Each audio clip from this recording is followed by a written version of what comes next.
ونتوكل عليه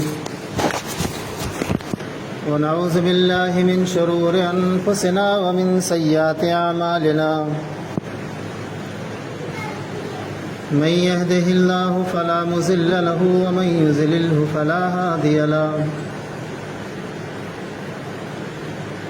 وأشهد أن لا إله إلا الله وأشهد أن محمدا عبده ورسوله يا أيها الناس اتقوا ربكم الذي خلقكم من نفس واحدة وخلق منها زوجها وبث منهما رجالا كثيرا ونساء واتقوا الله الذي تساءلون به والأرحام إن الله كان عليكم رقيبا يا أيها الذين آمنوا اتقوا الله حق تقاته ولا تموتن إلا وأنتم مسلمون يا أيها الذين آمنوا اتقوا الله وقولوا قولا سديدا يصلح لكم أعمالكم ويغفر لكم ذنوبكم ومن يطع الله ورسوله فقد فاز فوزا عظيما أما بعد فإن خير الحديث كتاب الله وخير الهدي هدي محمد صلى الله عليه وسلم وشر الأمور محدثاتها وكل محدثة بدعة وكل بدعة ضلالة وكل ضلالة في النار أعوذ بالله من الشيطان الرجيم بسم الله الرحمن الرحيم الرحمن علم القرآن خلق الإنسان علمه البيان وقال الله تبارك وتعالى في موضع آخر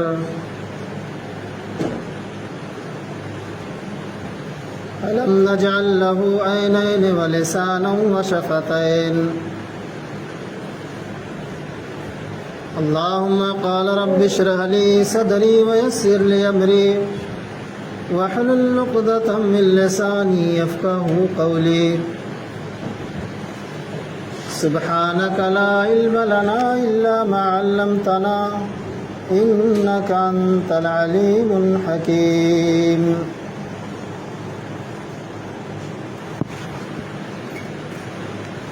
حمد و صلات کے بعد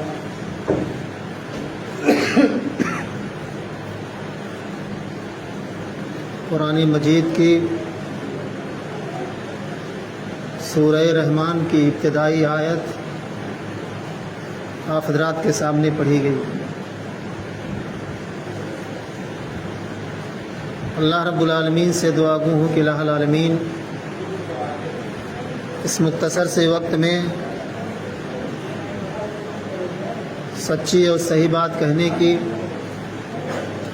اور سبھی لوگوں کو اس پر عمل کرنے کی پوری توفیق عطا فرما، آمین یا رب العالمین۔ آج کے اس خطبہ جمعہ میں جس موضوع کے تحت بات کرنا چاہتا ہوں وہ ہے کہ زبان کے تعلق سے بولی جانے والی کچھ غلط باتیں۔ اللہ رب العزت کلام مجید کے اندر ارشاد فرماتے ہیں الم نجعل لہ عینین، اے میرے بندے کیا ہم نے تجھے دو آنکھ نہیں عطا فرمائی؟ اس آیت کریمہ میں ذرا غور کیجئے، انسان کے جسم میں اللہ تبارک و تعالیٰ نے کتنے پرزے بنائے ہیں، لیکن اس آیت میں اللہ تعالیٰ نے صرف آنکھ ہی کا کیوں ذکر کیا؟ زبان میں اللہ نے، جسم میں اللہ تعالیٰ نے بہت ساری چیزیں عطا فرمائی ہے، بہت سارے اعجاز اللہ نے عطا فرمائے ہیں، لیکن ان سارے اعضوں میں اللہ تبارک و تعالیٰ نے صرف آنکھ ہی کا کیوں ذکر کیا؟ گویا کہ پتہ یہ چلا کہ انسان کی شریر اور باڈی میں آنکھ جو ہے، آنکھ انسان کا بڑا ہی اہم حصہ ہے اور یہ بڑی قیمتی چیز ہے۔ اللہ کے نزدیک یہ بڑی اہمیت والی ہے، اس کا اندازہ ہم اور آپ نہیں لگا سکتے ہیں، وہی انسان لگا سکتا ہے جس کے پاس آنکھ نہ ہو، جو دنیا کی رنگینی کو نہ دیکھ سکتا ہو۔ یہ اللہ کی بہت بڑی نعمت ہے۔ آنکھ اللہ کی اتنی بڑی نعمت ہے کہ اس نعمت کا اندازہ ایک اندھا ہی لگا سکتا ہے کہ آنکھ کی کتنی بڑی قیمت ہوتی ہے۔ اور جو اللہ کے نزدیک سب سے بڑی قیمت ہوتی ہے، اسی چیز کا تذکرہ اللہ نے قرآن میں کیا ہے۔ الم نجعل لہ عینین، اے میرے بندے کیا ہم نے تجھے دو آنکھ نہیں عطا فرمائی؟ ولسان، اور یہ زبان عطا فرمائی۔ گویا کہ آنکھ اور زبان یہ اللہ کی بہت بڑی نعمت ہے، اور جو سب سے بڑی نعمت ہوتی ہے، اللہ رب العالمین اس نعمت کے تعلق سے کل قیامت کے دن چاہے مرد ہوں یا عورتیں ہوں، ہر انسان کو اس نعمت کے تعلق سے پوچھا جائے گا۔ آنکھ کے تعلق سے پوچھا جائے گا، اس زبان کے تعلق سے پوچھا جائے گا، وَلِسَانًا وَشَفَتَيْن، اور اللہ تبارک و تعالیٰ نے دو ہونٹ بنائے ہیں۔ دوسری آیت جو پڑھی گئی ہے سورہ رحمان کی ابتدا والی آیت، اس میں اللہ تبارک و تعالیٰ فرماتے ہیں الرحمن علم القرآن۔ اللہ تبارک و تعالیٰ یعنی رحمان نے انسانوں کو قرآن سکھلایا۔ الرحمن علم القرآن، خلق الانسان، اللہ تبارک و تعالیٰ نے انسانوں کو پیدا کیا۔ وَعَلَّمَهُ الْبَيَانَ، اور اللہ تبارک و تعالیٰ نے انسانوں کو بولنے کے لیے زبان عطا فرمائی۔ گویا کہ اس آیت سورہ رحمان میں بھی اللہ تبارک و تعالیٰ نے زبان کو ذکر کیا ہے۔ بولنے والی چیز زبان کی نعمت کو اللہ رب العالمین نے ذکر کیا ہے۔ اندازہ یہ چلا، پتہ یہ لگا کہ زبان اللہ کے نزدیک سب سے بڑی چیز ہے، سب سے بڑی قیمتی چیز ہے، اور اس زبان کے تعلق سے کل قیامت کے دن اللہ تبارک و تعالیٰ ہم سے اور آپ سے پوچھے گا۔ اللہ رب العالمین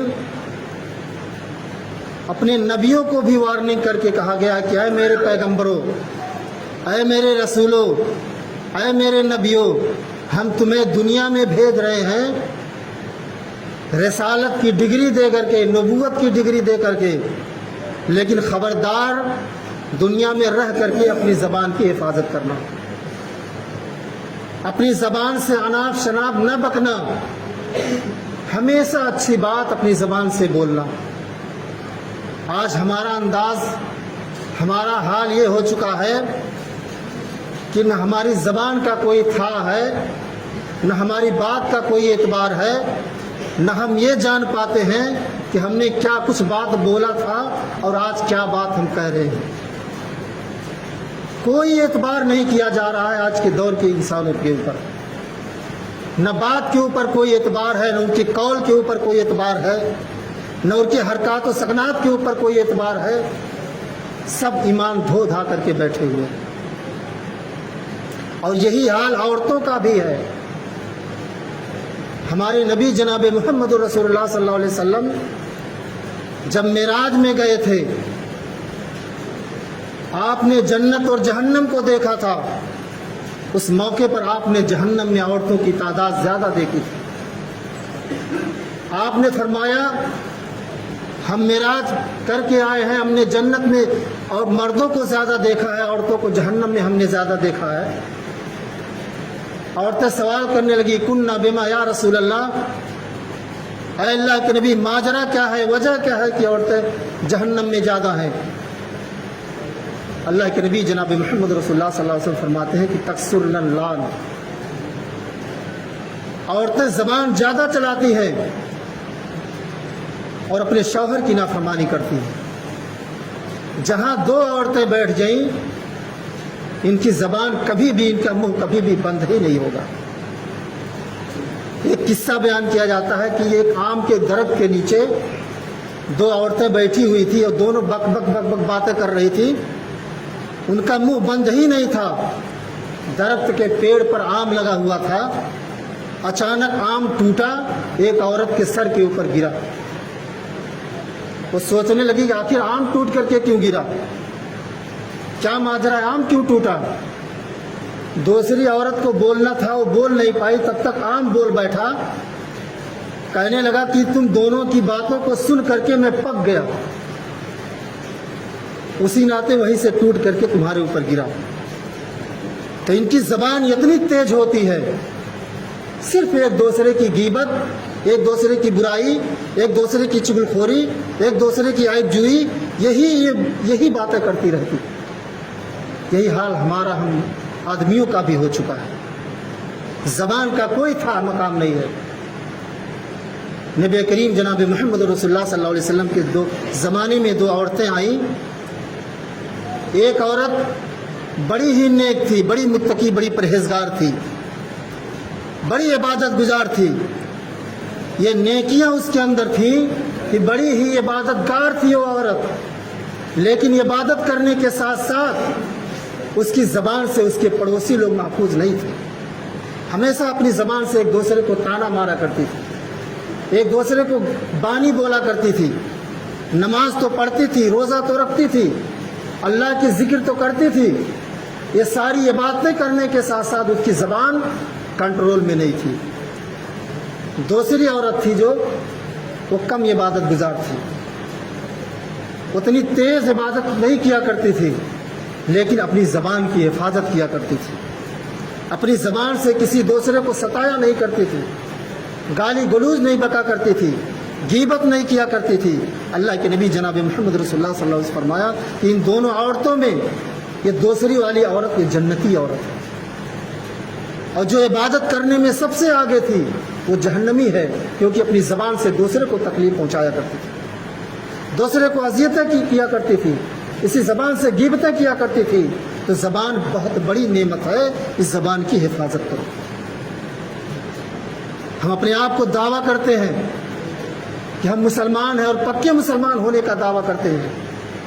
نبی کریم جناب محمد رسول اللہ صلی اللہ علیہ وسلم نے بیان کیا کہ پکا سچا مسلمان وہی ہے، امانت دار دیانت دار مسلمان وہی ہے، کلمہ گو کلمہ پڑھ لینے کے بعد اپنے آپ کو اسلامی دعویٰ کر لینے والا مسلمان وہی ہے جس کی زبان سے، جس کے ہاتھ و پیر سے ایک دوسرا مسلمان محفوظ ہے۔ اگر ہماری زبان سے ہمارا بھائی محفوظ ہے، ہمارے حرکات و سکنات سے ہمارا بھائی محفوظ ہے، تب ہم پکے مسلمان ہیں۔ اگر ہم طعنہ شاہی کرتے ہیں، اپنے بھائی کی غیبت کرتے ہیں، چغلخوری کرتے ہیں، دوسرے کو اپنے بھائی کو گالی گلوچ بکتے ہیں، تو سمجھ لیجیے ہم پکے مسلمان نہیں ہیں، کیونکہ ہمارے نبی کا یہی فرمان ہے۔ اللہ کے نبی جناب محمد رسول اللہ صلی اللہ علیہ وسلم نے فرمایا کہ جو آدمی دو چیز کی ضمانت لے لے، دو چیز کی گارنٹی لے لے، میں اس کے لیے جنت کی ضمانت لیتا ہوں، جنت کی گارنٹی لیتا ہوں۔ صحابہ نے پوچھا اللہ کے نبی دونوں چیزیں کیا ہیں؟ آپ نے فرمایا پہلی چیز لسان ہے، زبان ہے۔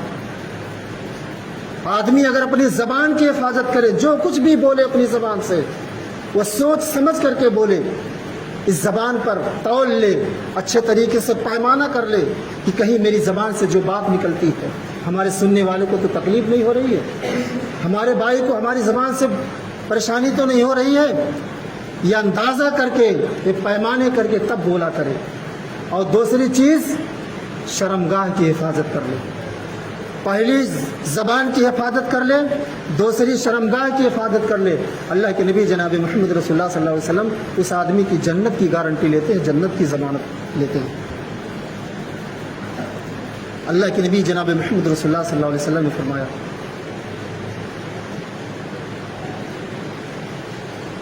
کہ اے لوگو، اس زبان کی حفاظت کرو، چاہے مرد ہو یا عورتیں ہو، جو کچھ بھی اپنی زبان سے بولو اچھی اور سچی بات بولو۔ اللہ تبارک و تعالیٰ نے بھی قرآن کریم میں اسی چیز کا ذکر کیا، یا ایھا الذین آمنوا اتقوا اللہ، اے مسلمانوں، اے ایمان والو، اللہ رب العالمین سے ڈرو، اللہ سے خوف کھاؤ، وقولوا قولا سدیدا، اور اپنی زبان سے جب بھی کوئی بات بولو تو اچھی اور سچی بات بولو۔ اللہ نے قرآن میں کتنی بہترین بات بتائی۔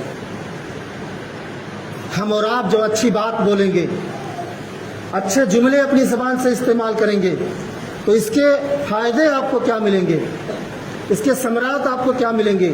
اللہ رب العالمین قرآن کریم کے اندر ارشاد فرماتے ہیں، یصلح لکم اعمالکم، اس اچھے کلامی کی وجہ سے، اچھی بات چیت کی وجہ سے، اچھی گفتگو کی وجہ سے اللہ رب العالمین ہمارے عمل کی اصلاح فرمائے گا، ہمارے عملوں کو درست کرے گا، ہمارے ایمان کو اللہ رب العالمین مستحکم اور مضبوط بنائے گا۔ یغفر لکم ذنوبکم، اور اس اچھے کلامی کی وجہ سے اللہ تبارک و تعالی ہماری جنوب کو، ہماری معاشی کو، ہماری گناہوں کو اللہ رب العالمین معاف کر دے رہا ہے۔ تو اچھی بات بولنے سے کتنے ثمرات ہو رہے ہیں، کتنے فائدے ہو رہے ہیں، لیکن ہم اور آپ اس زبان کا صحیح استعمال نہیں کرتے۔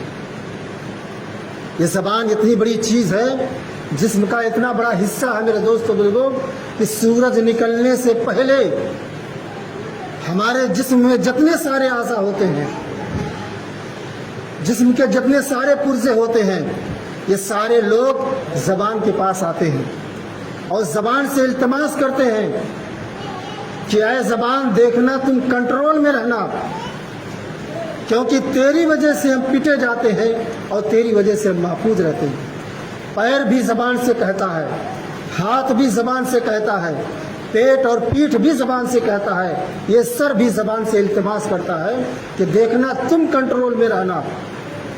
اگر تو محفوظ میں رہی، تو کنٹرول میں رہی، تو تیری وجہ سے ہم محفوظ رہیں گے، ہماری پوری جسم محفوظ رہے گی۔ اور اگر تو بک بک کرتی رہی، اناپ شناپ اپنی زبان سے نکالتی رہی، بولتی رہی، تو ہم تیری وجہ سے پٹے جاتے ہیں، تیری وجہ سے ذلیل ہوتے ہیں، تیری وجہ سے رسوا ہوتے ہیں۔ جسم کے جتنے سارے حصہ ہیں وہ زبان سے التماس کرتے ہیں۔ جیسے مثال کے طور پر ایک آدمی اپنے گھر سے چوراہے پہ گیا، اس کی بولنے کی عادت ہے، اناپ شناپ بکنے کی عادت ہے، بک بک کرنے کی عادت ہے، اور اندازہ لگائیے جو آدمی سب سے زیادہ بولتا ہے اس کا 50% یا 60% اندازہ لگائیے، 60% وہ جھوٹ ہی بولتا ہوگا۔ زیادہ بولنے سے اللہ کے نبی جناب محمد رسول اللہ صلی اللہ علیہ وسلم نے منع فرمایا۔ بہت سارے لوگوں کی عادت بنی ہوئی ہے، چوراہے پہ بیٹھے رہیں گے یا راستہ چلیں گے تو بک بک کرتے رہیں گے۔ جھوٹ، زیادہ بولنے والا وہ جھوٹ بولتا ہے، ساری باتیں سچ نہیں بولتا۔ ایک آدمی چوراہے پہ گیا جس کی عادت بنی ہوئی تھی بک بک کرنے کی، اناپ شناپ بکنے کی، چوراہے پہ گیا، 10 آدمی کے بیچ میں کھڑا ہے، اپنی زبان سے ایک ایسی جملہ نکالتا ہے، ایک ایسی بات نکالتا ہے، لوگ اس کو چپلوں سے مارتے ہیں، گھوسوں سے مارنا چالو کر دیتے ہیں، ڈنڈوں سے مارنا چالو کرتے ہیں۔ ایسے لوگ ہیں ہمارے سماج میں کہ نہیں ہے؟ ہمارے سماج اور گاؤں معاشرے میں ہیں کہ نہیں ایسے لوگ ہیں جن کی عادت بنی ہوئی ہے، جو ناحق بولا کرتے ہیں؟ اللہ کے نبی جناب محمد رسول اللہ صلی اللہ علیہ وسلم نے زیادہ بولنے سے منع فرمایا ہے، صرف اتنا بولا کرو جتنے میں کام چل جائے۔ اللہ کے نبی جناب محمد رسول اللہ صلی اللہ علیہ وسلم صحابی رسول حضرت معاذ رضی اللہ تعالیٰ عنہ، بڑے مشہور صحابی ہیں، حضرت معاذ کو نصیحت کرتے ہیں اور بڑی لمبی نصیحت کرتے ہیں، نماز، روزے، زکوٰۃ، صدقہ و خیرات، بہت ساری نیکیوں کے بارے میں اللہ کے نبی صلی اللہ علیہ وسلم نے حضرت معاذ کو نصیحت کی۔ تقریباً گھنٹوں بھر اللہ کے نبی نے حضرت معاذ کو سمجھایا۔ نصیحت کے آخر میں فرمایا کہ کف علیک یا معاذ، اے معاذ اس زبان کو روکو، زبان کو کنٹرول میں رکھو۔ دیکھیے اللہ کے نبی کس کو سمجھا رہے ہیں؟ صحابی رسول حضرت معاذ رضی اللہ تعالیٰ عنہ کو، کہ اے معاذ جب تک تمہاری زندگی دنیا میں رہے اپنی زبان کی حفاظت کرتے رہنا۔ حضرت معاذ کہتے ہیں اللہ کے نبی، کیا ہم اپنی زبان سے جو کچھ بھی بولتے ہیں چاہے صحیح بات بولیں یا غلط بات بولیں، کیا اس زبان کے تعلق سے کل قیامت کے دن اللہ رب العالمین ہم سے مواخذہ کرے گا؟ ہم سے پوچھا جائے گا؟ زبان کے تعلق سے ہم سے سوال کیا جائے گا؟ اللہ کے نبی جناب محمد رسول اللہ صلی اللہ علیہ وسلم جواب دیتے ہیں، ثقلت امک یا معاذ، اے معاذ تیری ماں تجھے گم کر دے، تجھے ہلاکت و برباد کر دے۔ یہ عرب کے لوگ پہلے بولا کرتے تھے، محاورہ استعمال کیا کرتے تھے کہ ثقلت امک، تیری ماں تجھے گم کر دے، تجھے ہلاکت و برباد کر دے۔ اے معاذ تو نے اپنی زبان سے جو کچھ بھی بات بولی ہے، چاہے صحیح بات بولے ہو یا غلط بات بولے ہو، یقین رکھو کل قیامت کے دن رب العالمین اس زبان کے تعلق سے تم سے سوال کرے گا، تم سے پوچھا جائے گا، کیونکہ زبان بہت بڑی نعمت ہے۔ میرے مسلمان بھائیوں، آپ سے ریکویسٹ ہے، گزارش ہے کہ تنہائی میں بات کریں، موبائلوں میں اگر بات کریں تب بھی، فیملی میں رہ کر کے بات کریں تب بھی، اسکول میں اگر ٹیچر ہے تو اپنے بچوں سے بات کر رہا ہے تب بھی، 10 مجلسوں میں 10 آدمیوں میں بات کر رہے ہیں تب بھی، کسی میٹنگ میں کسی مجلس میں بات کر رہے ہیں تب بھی ہماری بات کا تھا مقام ہونا چاہیے۔ ہم کیا بول رہے ہیں، کیا نہیں بولنا چاہیے، اس کا اندازہ ہمیں اور آپ کو ہونا چاہیے۔ اگر بولنے کا ڈھنگ نہیں ہے، ہمارے بات سے لوگ خفا ہوتے ہیں، تو ہمیں چپ ہی رہنا بہتر ہے۔ اس لیے زبان کا صحیح استعمال کرو میرے بھائی۔ نبی کریم جناب محمد رسول اللہ صلی اللہ علیہ وسلم اپنے صحابہ کرام کو اسی بات کی وارننگ دیا کرتے تھے، اسی بات کی تنبیہ کیا کرتے تھے کہ میرے صحابہ ہر حال میں، ہر صورت میں اپنی زبان کا استعمال کرو، کیونکہ پکا سچا مسلمان وہی ہوتا ہے جس کی زبان سے، جس کے ہاتھ و پیر سے دوسرے لوگ محفوظ ہوں۔ ہمیں اندازہ لگاؤ، اپنی گریبان کے اندر منہ ڈال کر کے سوچو، یا رات میں سوتے وقت اپنے منہ پر چادر ڈال لینے کے بعد سوچو، کیا ہماری زبان سے لوگ محفوظ ہیں؟ کیا ہمارے حرکات و سکنات سے لوگ محفوظ ہیں؟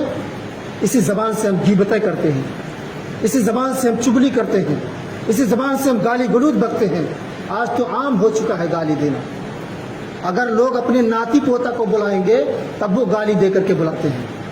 ہمارا معاشرہ، ہمارا سماج اس قدر گندا ہو چکا ہے، کس کس بات کی وضاحت کی جائے، کون کون کس سے نصیحت کیا جائے، جب ساری برائیاں ہمارے اندر بھری پڑی ہیں۔ ہمارا کام ہے سمجھا دینا، بتلا دینا، راہ راست پہ آنا، ہدایت دینا رب کے ہاتھ میں۔ اللہ کے ہاں تمہیں نجات نہیں مل سکتی ہے، اللہ سے تم چھٹکارا نہیں پا سکتے ہو کبھی بھی، اور یہ نہیں کہہ سکتے ہو کہ ہمیں اس کے بارے میں علم نہیں تھا، ہمیں اس کے بارے میں جانکاری نہیں تھی، کیونکہ کوئی ایسی بات نہیں ہے جو ہم نہ جانتے ہیں۔ صحیح غلط کا تمیز ہمیں ہے، اچھائی برائی ہم جانتے ہیں۔ دین کے بارے میں کیا ہمیں علم نہیں رکھتے، سمجھ نہیں رکھتے؟ ساری چیز کے بارے میں علم ہے رب العالمین کے ہاں۔ یاد رکھو، اللہ کے ہاں بہانہ نہیں چل سکتا ہے۔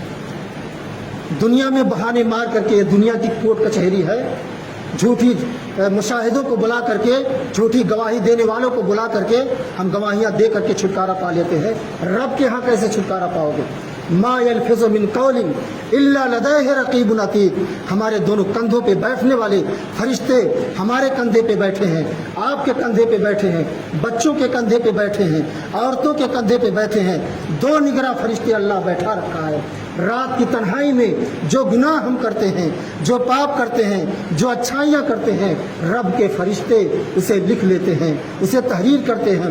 یہ دھرتی، یہ زمین، جس زمین پر ہم اور آپ چلتے ہیں، سینہ تان کر کے چلتے ہیں، پائجامہ اور پینٹ گھسیٹتے ہوئے چلتے ہیں، یاد رکھو کل قیامت کے دن یہی زمین ہمارے خلاف گواہی دے گی، ہم اللہ کے ہاں بچ نہیں سکتے ہیں۔ اس لیے مسلمان بھائیوں، آپ سے گزارش ہے اس زبان کی ہمیشہ حفاظت کریں، کیونکہ یہی زبان انسان کو لڈو کھلاتی ہے، یہی زبان انسان کو پیڑے کھلا دیتی ہے، اور یہی زبان انسان کو ذلیل اور رسوا کر دیتی ہے، یہی زبان انسان کو بلندی پہ پہنچا دیتی ہے، اور یہی زبان انسان کو دنیا میں ذلیل اور رسوا کر دیتی ہے۔ اس لیے زبان کی حفاظت کریں۔ ایک واقعہ میں بیان کر کے، مسند احمد بن حنبل کی روایت ہے کہ اما عائشہ رضی اللہ تعالیٰ عنہ، کون عائشہ؟ نبی کریم جناب محمد رسول اللہ صلی اللہ علیہ وسلم کی سب سے چہیتی بیوی اما عائشہ، سب سے محبوب بیوی حضرت عائشہ رضی اللہ تعالیٰ عنہ، جن کی حدیث کی کتابوں میں حدیث سب سے زیادہ موجود ہے۔ روایت کرنے میں اما عائشہ نے جتنی حدیثوں کو روایت کیا، شاید عورتوں میں کسی نے اتنی حدیث کو نہیں روایت کیا ہے۔ وہ عائشہ رضی اللہ تعالیٰ عنہ